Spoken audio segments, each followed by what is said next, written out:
আমাদের মায়েদের জন্য ঘরে চলাচলে এবং কর্মস্থলে শতভাগ সম্মান এবং নিরাপত্তা নিশ্চিত করতে চাই। আমাদের জীবনের চাইতে আমাদের মায়ের সম্মান আমাদের কাছে অনেক দাম। ইনশাআল্লাহ আমাদের সকল মেধা যোগ্যতা দিয়ে মায়েদের সম্মানকে আমরা নিশ্চিত করব ইনশাআল্লাহ।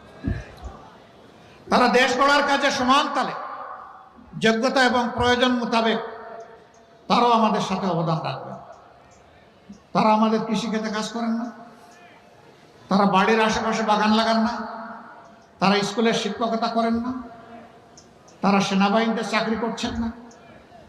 রাসূল করিম সাল্লাল্লাহু আলাইহি সাল্লাম তার জমানায় আমাদের মাদেরকে নিয়ে যেতেন যুদ্ধের ময়দানে যোদ্ধা হিসাবে। যুদ্ধের চাইতে কঠিন কোনো কাজ আছে? যদি যুদ্ধে মাদেরকে আল্লাহ রাসূল শামিল করে থাকেন তাহলে রাষ্ট্রের সকল কাজে তারা শরীক থাকেন।